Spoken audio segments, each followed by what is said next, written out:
Grand Lake Stream is a plantation in Washington County, Maine. When the 2010 census was taken, the population was 109.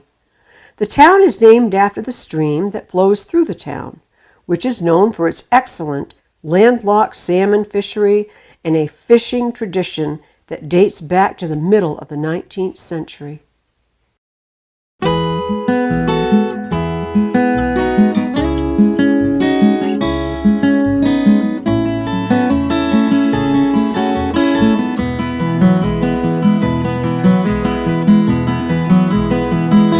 It ain't about miles, ain't about age, ain't about how long it took to reach this place. It ain't about fear, ain't about pride, ain't about all the stuff you hold inside. It's about time, it's about us, it's about all the rest returning to dust. When push is about to come to shove, it's about time, it's about love.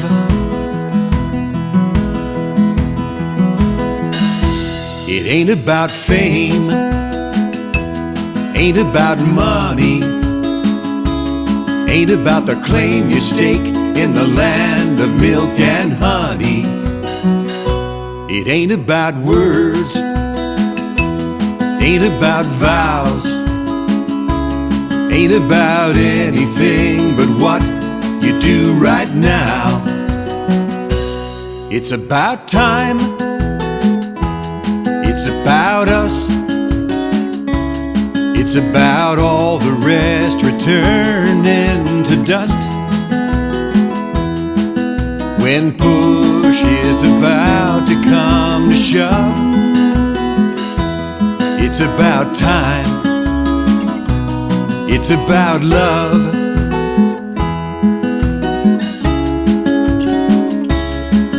When someone you know is walking through the fire, don't wait to see which way the wind blows. Your own good luck may one day expire, and brother, then you'll be the one who knows. It's about time, it's about us, it's about all the rest returning to dust. When push is about to come to shove, it's about time, it's about love. When push is about to come to shove, it's about time, it's about love.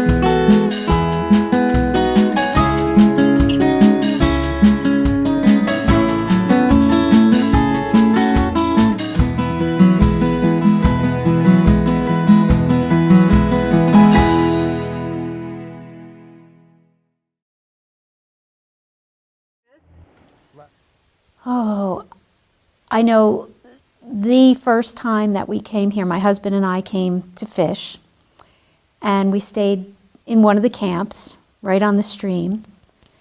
And as soon as I walked into the cabin that we were going to stay in, that was it. I made up my mind right then and there, I'm going to live here. And my husband felt the same way. So after that, we just started coming year after year, and then we bought a little trailer, and that was our summer place we could go to whenever we wanted, even in the winter time. So we just spent more and more time here as time went on. And then I got laid off from my job, and other things happened, and we decided if we're not going to move now, we're never going to move. So we left New Jersey and lived in our trailer for a couple years. And then just being in town, we found a regular house in town. And so we moved up by the dam. We live up there. And ever since the first time we were here, it's been home, and this is where I want to be. And my husband felt the same way, so here we are. Well, here I am. He's passed away. But yeah. But he always wanted to be here. Like, this was his life. He was a fisherman, stream fisherman, bass fisherman, ice, anything. You name it, he was out there doing it.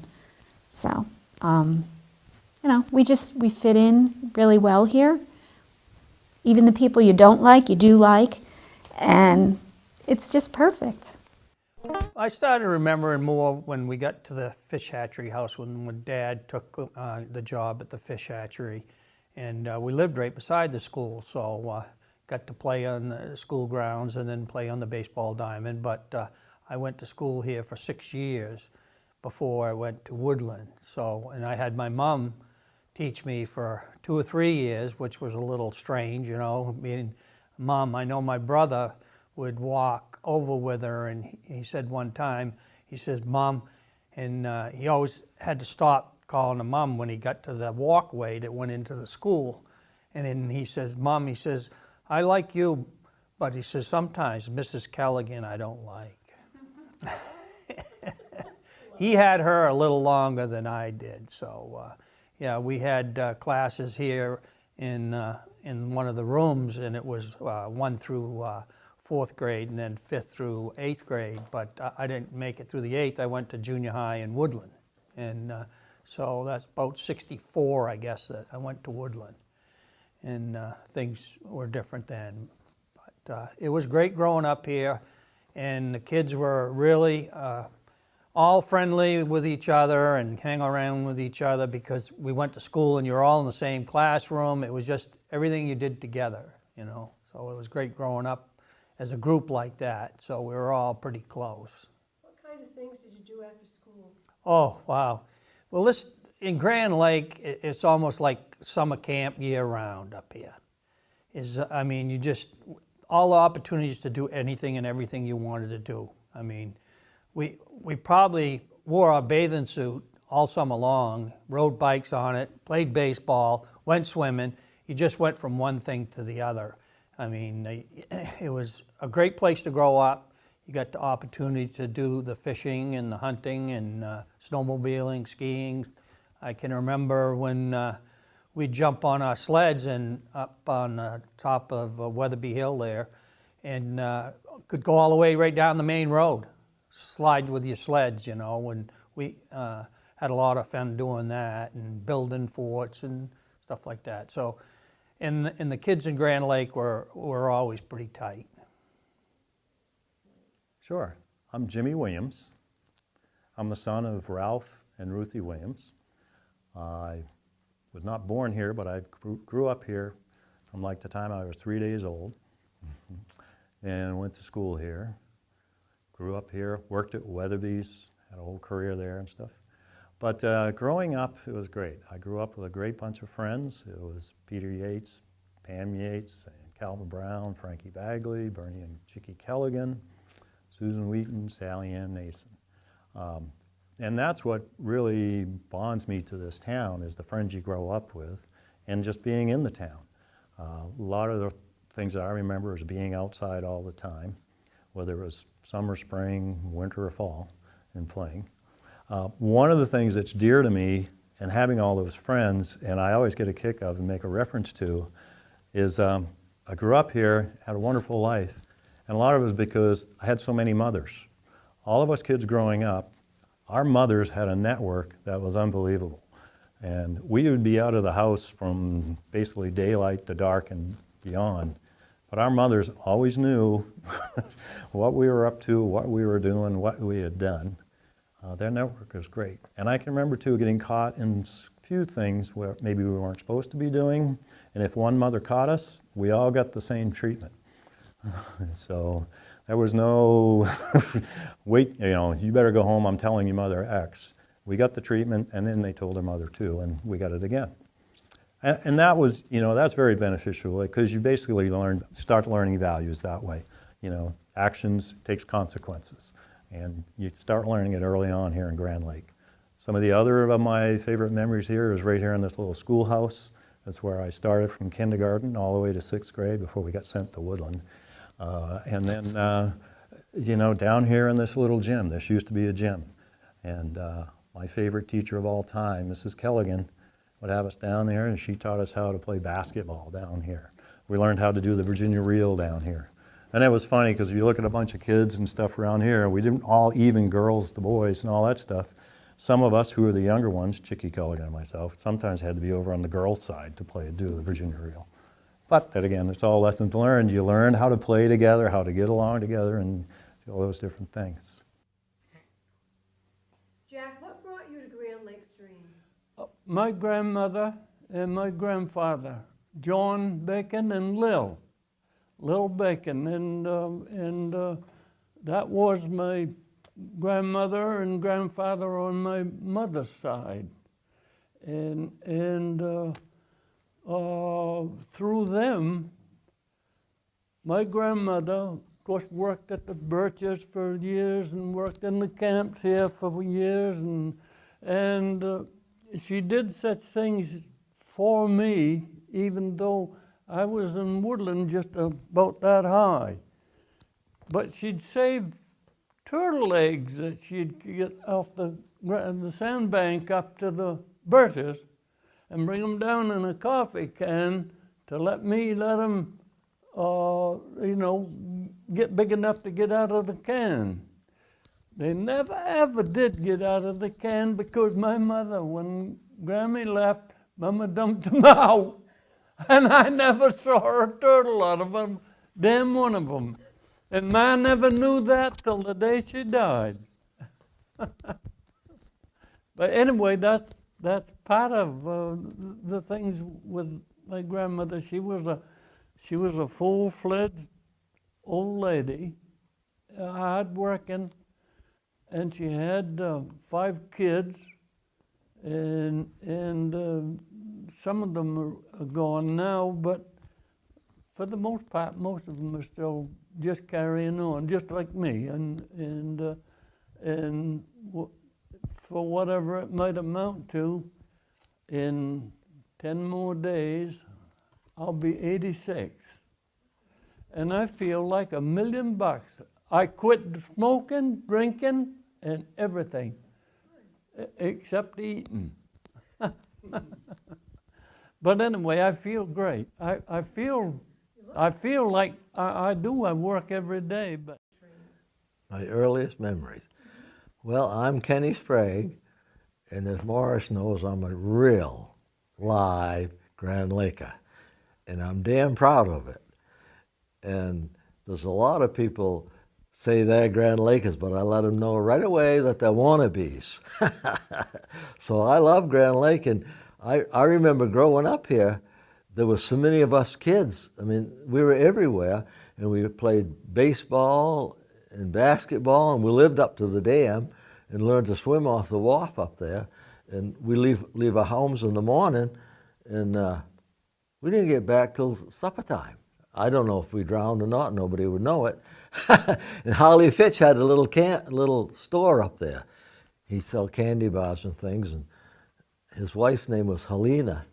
And all us kids would wallow over there with our wet bathing suits on. We learned to swim. We lived up there, and it was just great. And Grand Lake had good people. And the old timers were even better. Leslie Brown and my father and my grandfather, they were the old timers then, not me. And they treated us well, and we had a lot of fun, and it was just a great town. They just loved it. You couldn't go wrong. There was no such a thing as people robbing people, fighting, things going wrong. It was just one happy family. And it always has been for me, Now, I know that you stayed in Grand Lake. You didn't have to. So you made that conscious decision to stay here.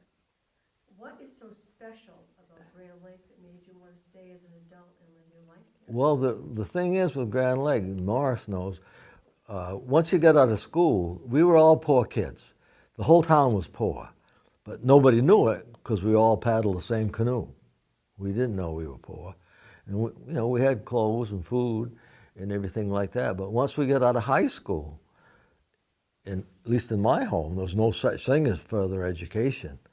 And my father always kept at me, why don't you try to be a state police? You got to join the service or something. So in order to survive, most of us joined the military. And but after I was in the military for a few years and a couple of years in Vietnam, I decided that wasn't for me. So I came back to the States, and I always dreamed of coming back to Grand Lake. And I'd always tell my grandfather, Pat Sprague, I'll be back someday. And he'd say to me, yeah, and I've heard the birdies sing. What he meant by that, I never figured out. He didn't think I would come back. But after a few years, I was living in Massachusetts, and I was doing really well. And I just got it in my head I wanted to move back home. I couldn't stand it any longer. So I've been home for about 40 years now, and I won't leave unless they take me in a casket. So I just love it here. It's the natural beauty of the town. Most of the people are friendly, and when we were growing up, they all were.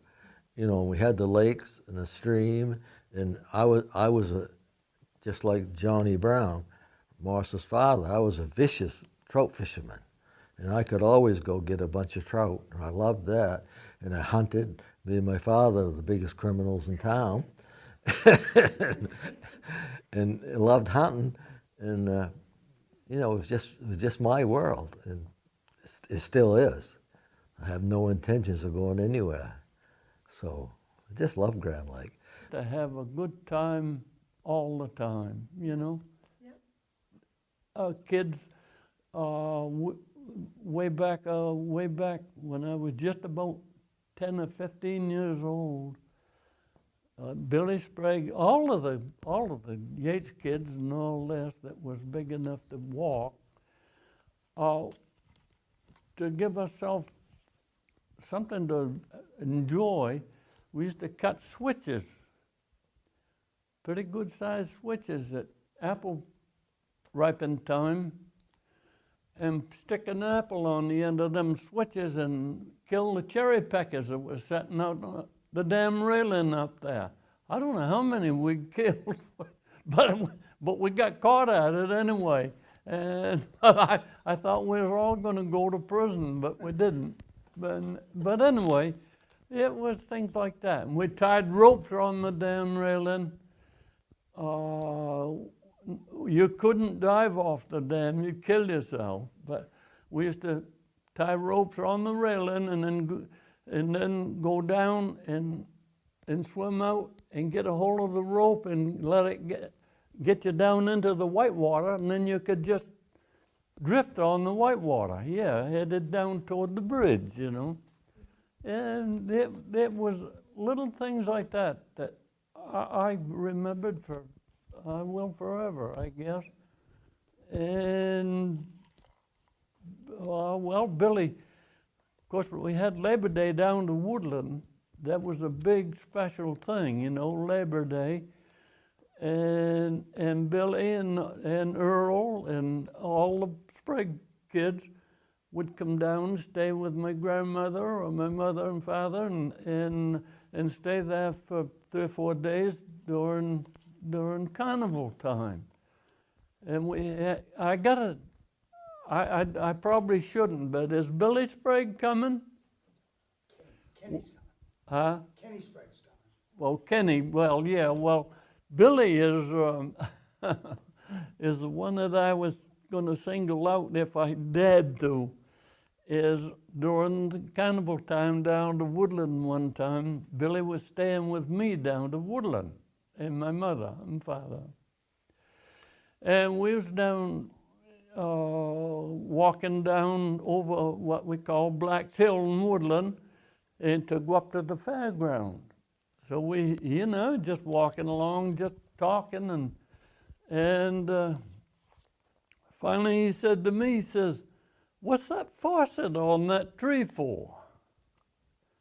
I said, "That's where the carnival people water their animals, the horses and cows and whatever else they got with them."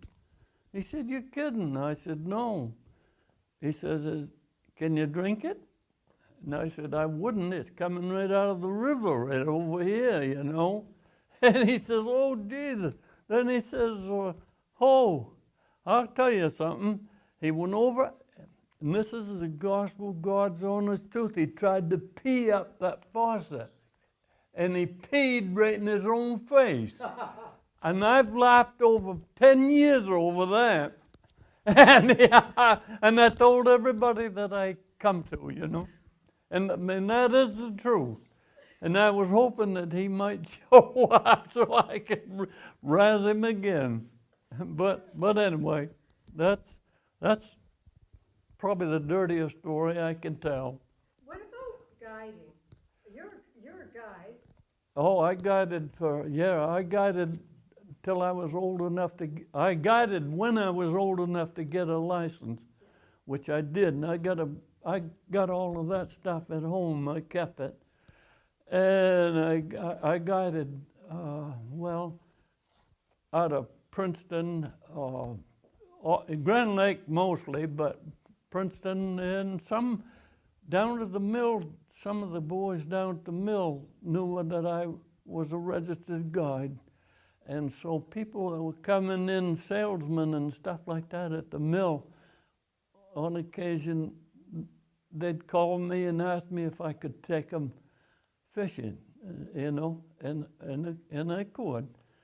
And usually at the club down the Woodland right there in front of the mill, there was the clubhouse where they had suppers and meals, and then they used to pack my lunches up, and man, what a lunch that I got from them. But I got people from everywhere, you know, and I got through. I loved it. I did. Now I'm just too damn. I can't do it.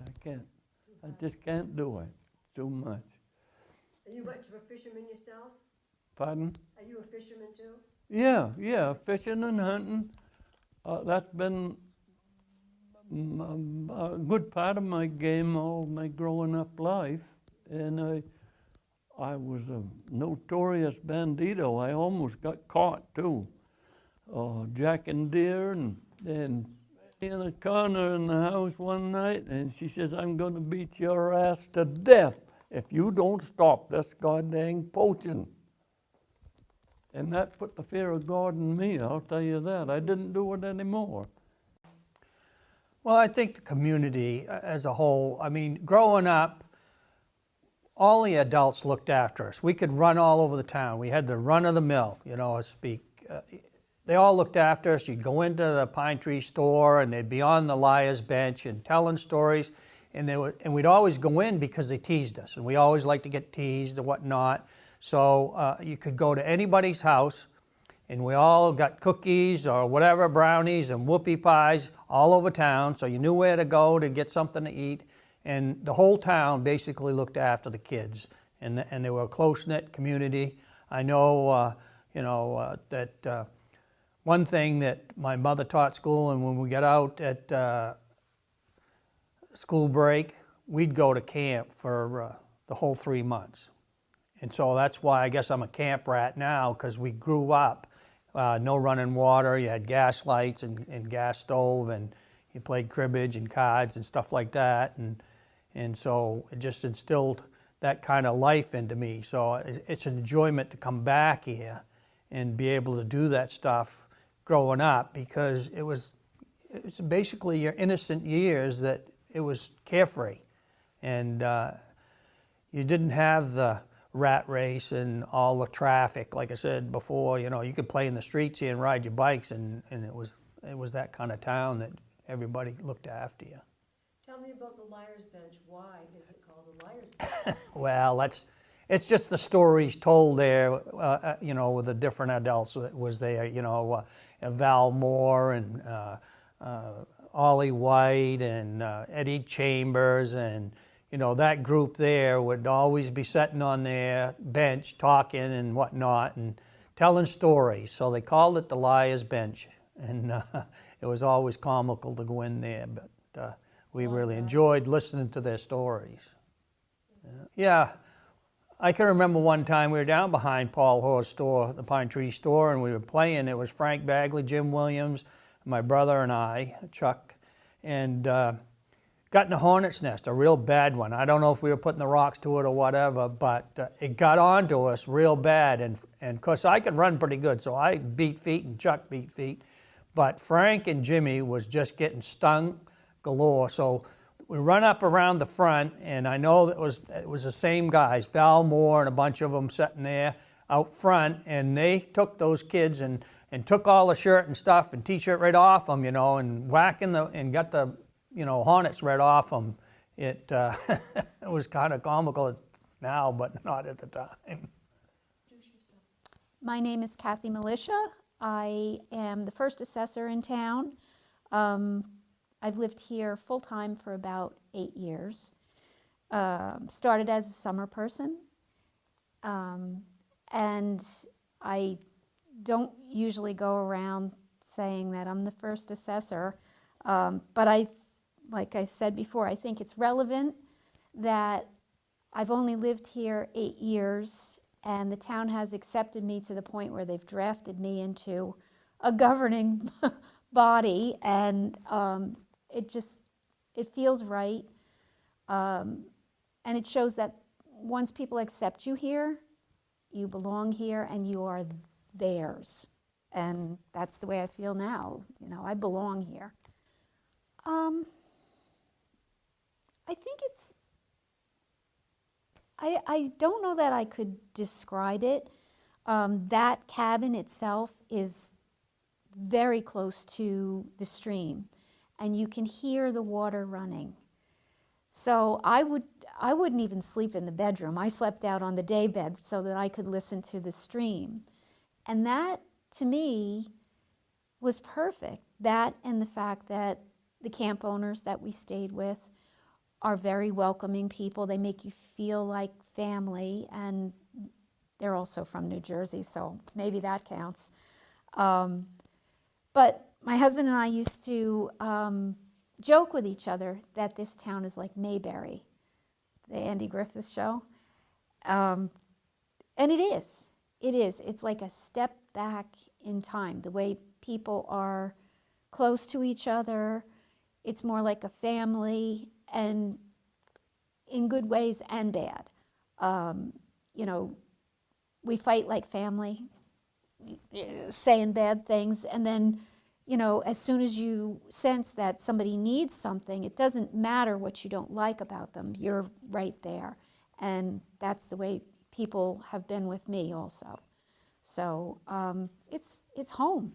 There's just a feeling of belonging for me here that I never had anywhere else. Even in New Jersey, growing up and raising a family, I never felt this way. It's safe, it's comforting, it's home. I don't know that I could really explain it. And my husband felt the same way. It was that first visit. We had been plenty of other places for fishing vacations. We like to fish. And besides the great fishing here, it was just the feeling that you got from the town. And before we moved up here, we used to call ourselves the Wannabes. And we would make a little banner and walk at the end of the 4th of July parade and put on the bottom, the Wannabes. And eventually, the Wannabes became, here we are. So you just have to, I think if you want to fit in to something and you don't want to come and change the whole town, you can find a place to fit in and be accepted and find your place here and be home. It's not hard. Cindy, I think that the fact that we're in such a small town and everybody knows everybody, and in growing up here was such a great opportunity. I was lucky enough, I almost consider I started my career working at Weatherby's. I was the cabin boy, chore boy up at Weatherby's for a number of years. I remember first going up there as a little kid, working for Bev, pulling weeds out of his gardens, and I was like 9 or 10 years old, and I worked my way up to be the cabin boy. I learned how to drive a car up the Weatherby's, driving his old, I think it was a 52 green DeSoto with on the column, shift on the column. People don't know what that is. And I could drive that. I just drove it around, pulling canoes out to the lakes and different things like that. I was maybe 14, 15, didn't have my license yet. So when I finally got my license, I got hired on as the chore boy. And I did it a number of times. The other great thing about being at Weatherby's hired girls from the University of Maine to come down and work as the waitresses and stuff. And I was lucky enough to meet my wife there. And so that goes on for my life and stuff. So it worked out well, and I'm still married, and we're looking at 48 years this year, and it's what a terrific, I don't know how I'm so blessed to have such a beautiful wife and that stuff. Other things that I learned from this town too is going out through my career.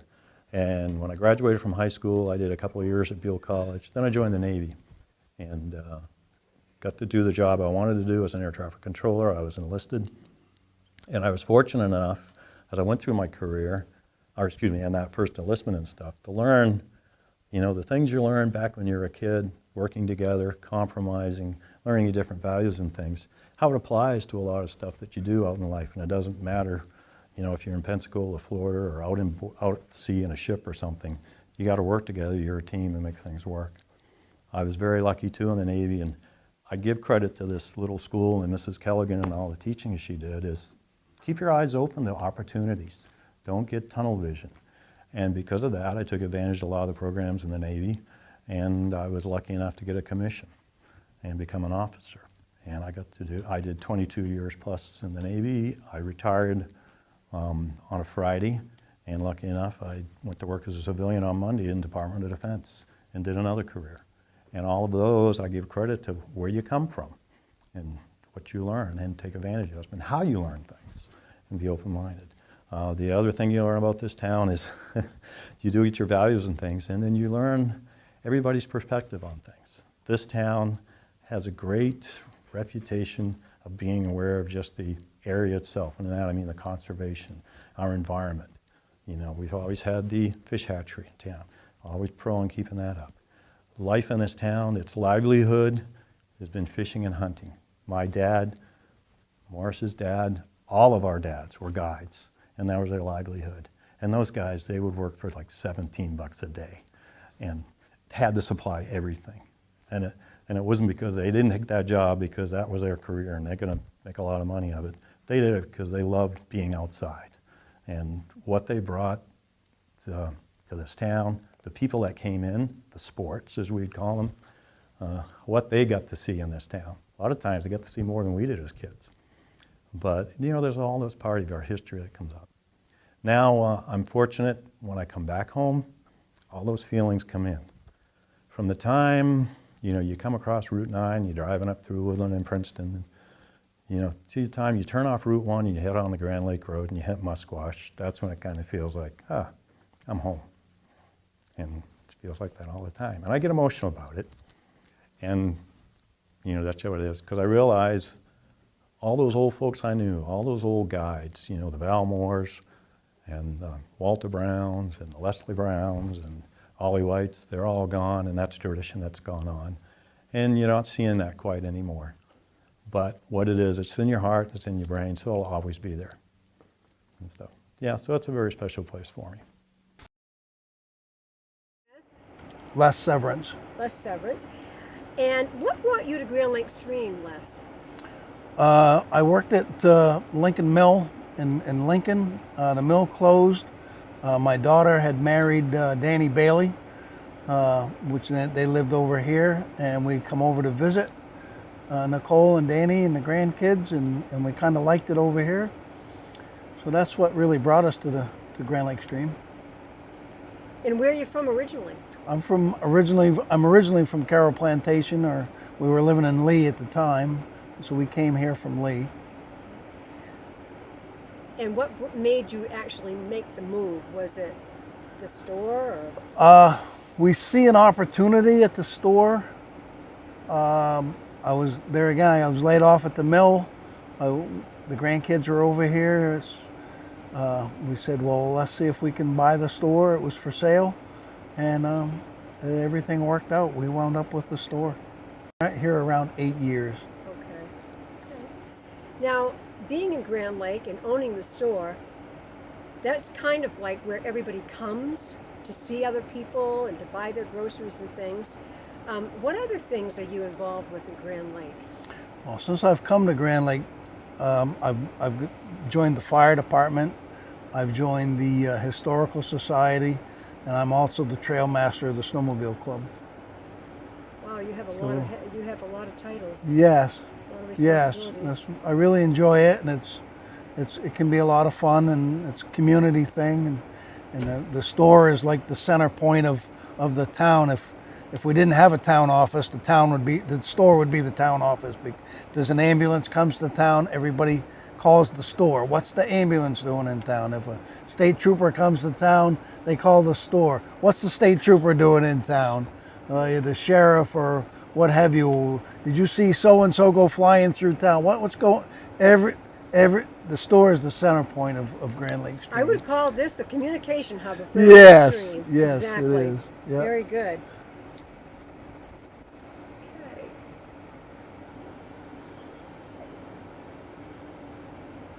How was the Pine Tree store different from other businesses that basically even folded during the pandemic? Well, we're kind of off the grid. We're not in the center of a metropolitan type of businesses. We have a lot of wilderness out here, and because of the ATV trails and the ATV laws, all the streets in Grand Lake Stream are ATV friendly. And what people could do during the pandemic was they could get out on their side-by-sides in their ATVs, and they would be social distancing, and they wouldn't be interacting like people in the inner cities. And they would come to the store and get their gas and get their food to go and go back out, and a lot of people bought ATVs, and the ATV industry has really increased since the COVID thing because of that, and it really did benefit our business to a degree, where other businesses have struggled. Holmes, my wife Karen, we own a piece of property on Grand Lake. How long have you owned it? 44 years. How long has it been in your family? Oh, Dad bought it in 1943. But no, Tell them how much you bought it for. $1. Wow. Yeah, it's crazy. But we're up here all the time. You know, we live in southern New Hampshire, but we kind of in love with the place. So if we get a week or two, we come up here or there. Maybe, hopefully, now that I'm retired, 5-6 times a year. The kids come up, my son comes up, and hopefully it's planned as a family camp. You know, my dad owned it for a while and he's passed it to me. I just passed it to my son. And go to my grandson, keep it going. You live on the water? We have a camp right on the water. Yeah. Big yeah. Lake or Grand Lake? Grand Lake. Big Mayberry Cove. Yeah, Big Mayberry. Cove, that Big sounds Mayberry Cove, yeah. We've been up here for years. When I was a kid, before we really had a camp up here, even though Dad owned the property, we spent all our vacations on Big Lake, which was really nice. Did you fish? Are you a fishing family? Oh, God, yeah. Oh, yeah. And the kids Ice come up. fishing too. Ice fish, bass fishing up here is wonderful. Just a matter of fact, I took my grandsons out yesterday. One of those generational things, and now you're seeing the benefits of you owning the camp, Yes. and now your son, your grandchildren are here enjoying it too. Yeah, oh, absolutely. It's going on it for seems years. that when people, I won't say settle, I'll say even visit Grand Lake Stream, it gets under your skin and you kind of can't leave it. You Oh, can't yeah. leave Grand Lake Stream. It becomes a unique part of your life. Oh yeah, out of all the Very true. other lakes and stuff that we used to boat on down home, Winnipesaukee, Winnisquam, and that type of thing, I don't go out there anymore because it's just no fun. You know, Much boat traffic. there's a million boats. No matter where you're on the lake, there's waves coming every direction. There's not a piece of shoreline that doesn't have a camp or a home or a mansion. And up here, you can troll for a half hour or so, never go by a camp. There's not a lot up here, but I was told the water was like glass yesterday. That it yeah, was yesterday, Yeah, it was. yesterday it was. I took the boys fishing, and I don't know, we probably caught a half a dozen nice-sized bass. You know, it's just a beautiful day out there. Right in front of our camp off the pile of rocks. Yeah. Oh, nice. Yeah. Hopefully, I'll get a chance to do it again today. Yeah, well, one of our other grandson wants to jump off of, the big thing is Caribou Rock.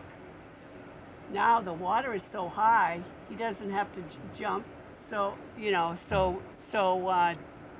far down. It's not as deep jumping off. Yeah, because Grandpa isn't jumping off anything now. Yeah. But when Grandpa was little, he did. Oh Yeah, God, yeah. and And now you're seeing your babies do it. And actually, I Exactly. did it till I can't do it anymore because of my back. Yeah. But if I could do it, I would. But Yes. I can't. But My husband used to brag about jumping off the boathouses over there. Oh yeah, I remember Yeah. doing that when I was a kid. Yeah. yeah, That was a big thing. Yes. Perfect. yeah, there is no place like it. Now for we're sure. sitting at the Pine Tree Store, which a lot of people have stories about the Pine Tree Store, and a lot of people Oh, have yeah. feelings about the Pine Tree Store. Oh There's a lot yeah. of history. How do you folks view the Pine Tree Store? It's a wonderful place. It really is. We've seen it go from so many different hands, you know. Yeah. And when it first started out to, I think there's been like 2 or 3 owners that I remember. You know, in the winter I've been up here and they're bending their reeds and stuff. One guy was making backpacks. Oh wow, right Oh in yeah, here. and that was in the store because there weren't a lot of people up here doing it. But since these guys have taken over, this store is hopping all the time. It You seems know, to be. Whenever I'm here, this is the place to be. yeah. And it's oh, a yeah. nice place to just. Food is excellent. The people are fantastic to deal with, talk with. You know, they've really done a wonderful job. Now the hours are longer, so it's very comfortable to go in and sit and have a sandwich or, you know, a cup of coffee if you like that, and just relax. But it's just such a, you know, this building has been here as long as I can remember. Yes. You know, it's always looked the same. Yeah. But everything changes a little bit as you go along. That's always a good change. Yeah, it is. It is very This much is the so. best change yet. That's wonderful. Yeah, Brenda and Les do a great job. They're wonderful people. Are you fishermen? Oh God, yeah. You are? So that's an everyday occurrence too, probably? Well, if I could, but there's always something else to do up the camp and hang around. And there's nothing wrong with just sitting down and relaxing and having a beer. That's true. That's true. Yeah. No law against that. Yeah, no, it's good. It's all good up here. So you'd recommend Grand Lake to anybody? Oh my God, yes. Yes. We would. My name is Brenda Shaw. I came to Grand Lake when I was 10 years old. Then I was Brenda Newman. My mom had just taken a position as a teacher in the 2-room school. And so one day we took a ride up this long, very long road full of trees. And I thought to myself, where are these people taking me? So we drive into town and we came to this beautiful little village. And the first 2 things I remember are how beautiful the school was and this store. And this store became pivotal in our lives because eventually Mom and Dad took it over 2 different times. Wow. So that's how I started to come to Grand Lake. And you, Sue? My name is Sue Whiteley, and I came to Grand Lake Stream when I was about 58, I think. Long time ago, it feels like. We had bought a camp out at 4th Machias Lake in 1993, and we rebuilt it, and we used to come there for vacations. And in 2000, the land trust was just Oh, that's started. right, yeah.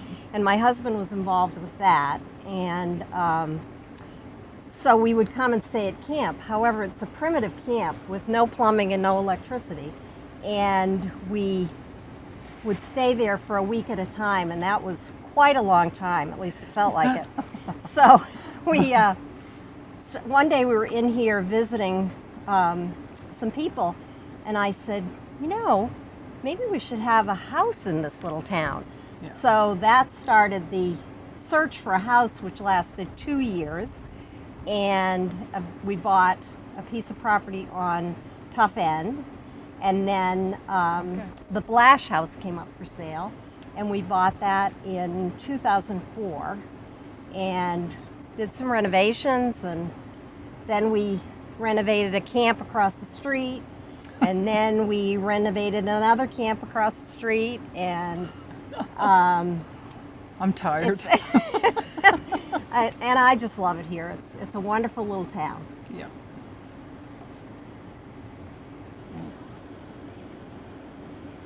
Okay. So what is your relationship here in Grand Lake now? I am a part-time resident of Grand Lake. The more time I get to spend here, the better I like it. There is peace here like I do not find in any other place. And I mean, I've traveled extensively, but my heart's always in Grand Lake Stream. The air is fresher, I sleep better. Grand Lake is where I want to be. You like the water. I do love the water. Yes, I do. And Sue, what are you involved with in Grand Lake? Oh, what am I Everything. involved with? Well, let's see. When we first came here, we were involved in the land trust. My husband was very active in the trust, and I am still on the education committee at the trust. We put a lot of the programs for children and that sort of thing. And then in 2011, many of us were trying to figure out how to be healthier. So we decided to start a little group to either lose weight or try to. And that became the Women to Women group here in town, which I'm part of. And it's a wonderful group. We do all kinds of things. We have had yard sales and that sort of thing, and we've raised money for the benches that you see around town. We've bought televisions for the school. What else have we You have done? a book club? There's the book club with the Land Trust, which has just started last year. And this year they'll be doing 3 books this summer. Wow. And let's see, what else am I involved I've with? noticed a lot of trails in this. Yes. The Land Trust has really done a wonderful job building trails. And there are 2 that go out from right here in town, one from the end of Tough End, and one over by the parking lot at the dam. And then there are several farther away from town. Let's see. Oh, the other thing that the women's group does is put on the luncheon for people who've Lost families, who've yeah. lost family members or friends. So it's a wonderful tradition. Honestly, our group organizes it, but the entire town is asked to make something, and everyone is so generous. And I just think it's one of the nicest things here. It's Yeah. real community, and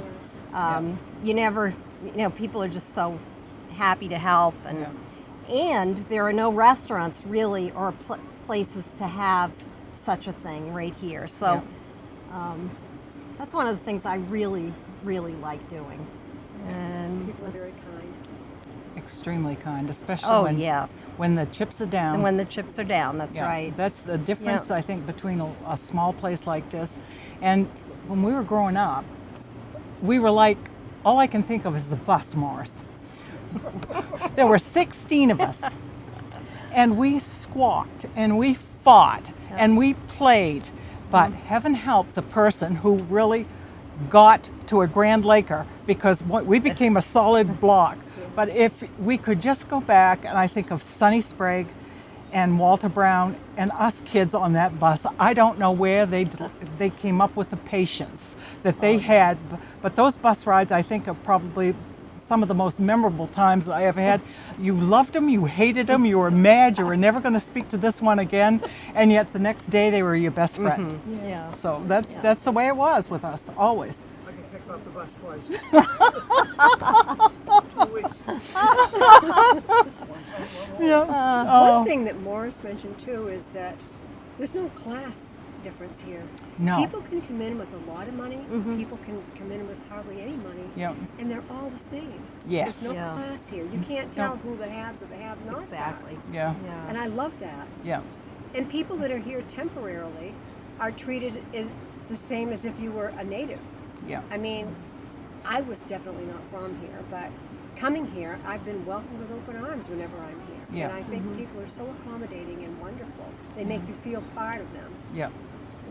It's So unique and special. well, it is, and I was just going to mention, this is something that's never been, it doesn't get mentioned very often here, but a few years ago, a group of people got together and started a community supper, which takes place every Wednesday night in the summertime, and it's Yes. a potluck. You take, everybody's welcome, and you bring your dish and your chair and your utensils and so on, and we go out to various beaches or somebody's camp or whatever.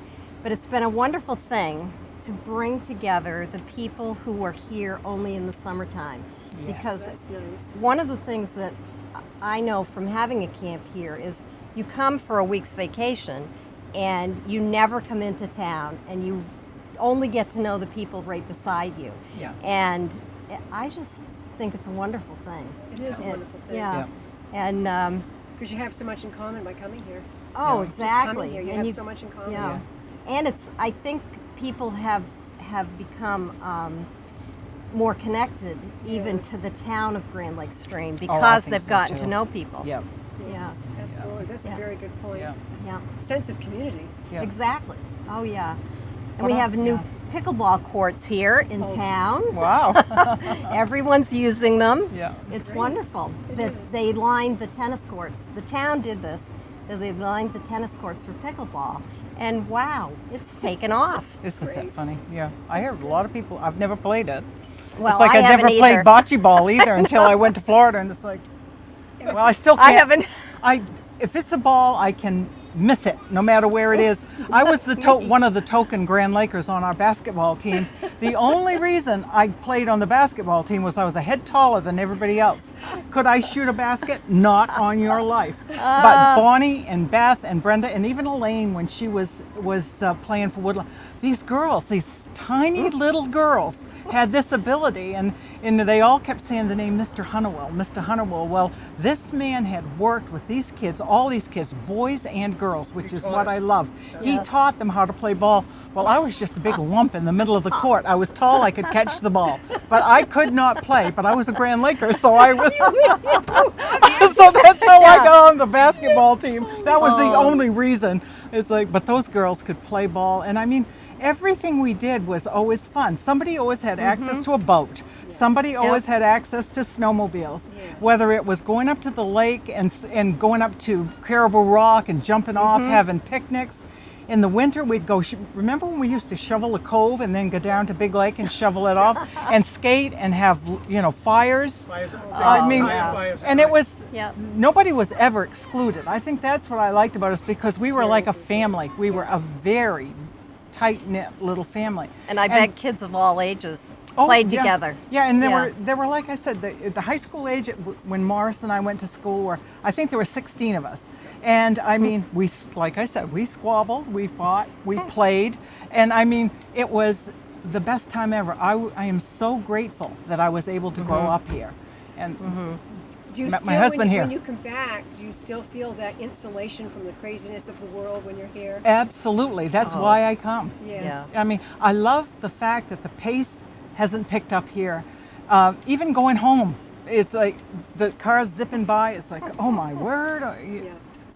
come back to Grand Lake. And I smile all the way down the airline. I always have. Yes, I do. I love it here. It's Yeah, home. It is a wonderful little town. Yep. However, that said, I think there's a lot that goes on here. Yeah. I sat down one day, I think I put it on Facebook, and thought of all the things that kids can do here. Yes. My grandchildren love to come here. Yep. They've learned to fish here. They've learned to ride their bikes here. Yeah. They've gone tubing in the Yes. stream. Ripped your bathing suit on the rocks. Because we rip your bathing suit on the Yes, rocks. So yeah, we've done Yes, it all. yes. But these are the things, this is what you share with those that come after you. yes. It's like even my little great-grandchildren think Middle Walk is the Yep. most wonderful Oh, place. it is. And I have brought so many people here, and to a person, they fall right in love They with do. this place. Yeah. My second husband hadn't been here more than maybe 2 or 3 years, and he looked at me one day, he says, "This is serious." He says, "If anything happens to me, can I be buried here?" The man had a camp over on Machias River, and he lived in Harrington all his life. He'd never been here. He fell totally in love with this place. So he is resting with my first husband's son in the cemetery, and I'll join them soon. Yeah, not too Not soon. too soon. Not too soon. No, I Yeah. think a lot of people, I have a lot of company, and Yeah. everyone who comes, I've had them say, well, how hard is it to find a house here? Or how, Yeah. everybody's just really, it's a great little town. Yeah. And the other thing I was going to say about grandchildren is that they here they can walk to the store Yes, when they're that young. is huge. They can walk to the store, get an ice cream, or come and get a sandwich. Yes, safely. And you're not safely. in fear for Yeah, them. Yeah. Yeah, and I'll tell a story about Brenda here at the store. One day, my 2 grandchildren, they probably were 8 or 9, and they had come over for lunch, and they were sitting at the table, and somebody was in there from away, and they looked Those at- people from away. yes, and they said, "Who are these children, and why are they here by themselves?" And Brenda said, "You don't need to worry about those children. All the guys in Grand Lake Stream are on them. Yep. We know exactly who Yep. they are." Absolutely. Yeah. It's just so wonderful. It yeah. is. And we have had so much fun with kids here. Yeah. Really. I It's have it's too. a great That's a very good great point. community. Yeah. There's lots to do for adults Yes. too. But If you but the stop children and is think the about big it. one. My niece and nephew that are here with me now, one is a junior in college and the other one's starting college this fall, and they still want to come to Grand Lake. They've been all over the world with their parents, but Grand Lake, this is Larry's son and daughter. Yes, yes. And they couldn't wait. They missed it last summer because they're both Yeah. working. So they finagled their schedules so that they could get a few days up here. Oh, And they want to nice. come back, and I just love it. That's the thing about Grand Lake that's different. Usually when your kids get to be teenagers, Oh, exactly. teenagers or grandchildren, their lives deviate from yours and you're sure. not as important as you were. But Grand Lake is the glue that holds them together because they always want to come back. They always do. Yeah. That's wonderful. Yeah. Yeah. Yeah, it's true. And this store is a huge part of this community. Yes, it really is. Yeah. I'd The like to fact, talk about that yeah, it's a. because it seems like the hub, the communication hub. Oh, it is. It was when Yeah. Mom and Dad, we were, what was I, a junior, and I think Shelby was a freshman when Mom and Dad had this store. We spent a whole summer up there. Somebody got the bright idea that we needed sandwiches in the store. Well, I never made so many Italian sandwiches in my life. And it's like we cursed the day that salami was made. Oh. It was like, oh no. So Because- your family started the food in the store? Well, I don't know if Barbara and Kenny did or not. I don't think they did because I remember Mom saying these fishermen are hungry. They're really hungry. And then in the Yeah. fall, they needed to eat. Sure. So we got to make the sandwiches. And I mean, I cannot believe the amount. That kitchen up there was loaded with vegetables and stuff.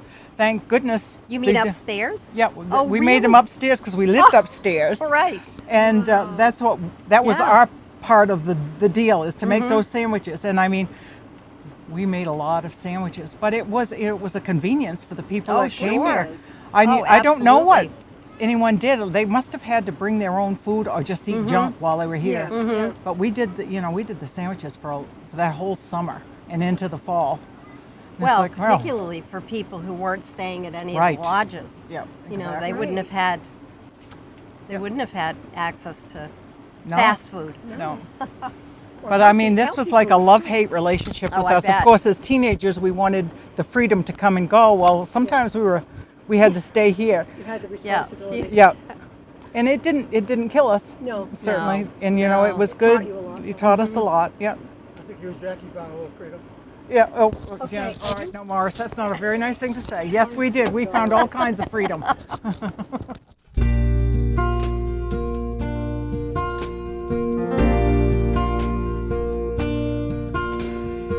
He still rolls out of bed at 4, though he don't have to anymore. Checks the water and the wind, like he was on the job again. And he returns and she's awake, with all those damn pills to take. Even so, they make the most of coffee and a piece of toast. And somewhere she knows exactly where his mind goes. On the water, on the trails, this time of day it never fails.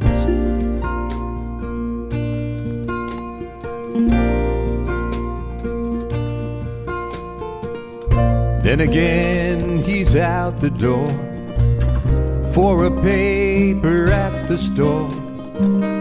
Takes a turn around the dock. If no one's there, he'll skip a rock. When he returns, he'll watch her bake an apple crisp or coffee cake. Find her hand around his wrist, on his forehead find a kiss. And somewhere she knows exactly where his mind goes. On the water, on the trails, this time of day it never fails. Old Maine Guide, there's so much inside the old Maine Guide, and it's in his eyes that somewhere he knows, no matter where his mind goes, everything is safe beside the old Maine Guide.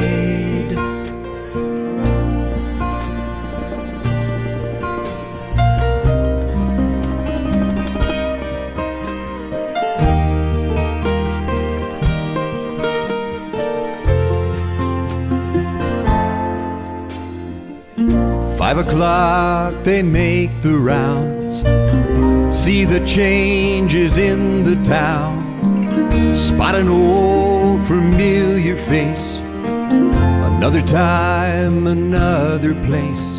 But somewhere she knows exactly where his mind goes.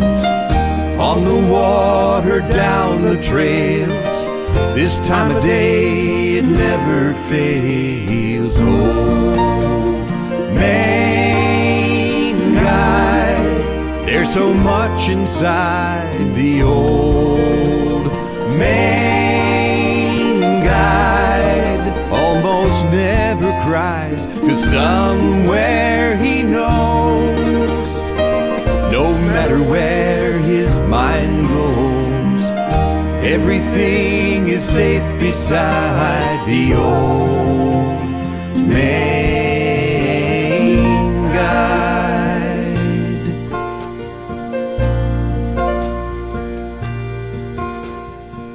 He still rolls out of bed at 4, though he don't have to anymore.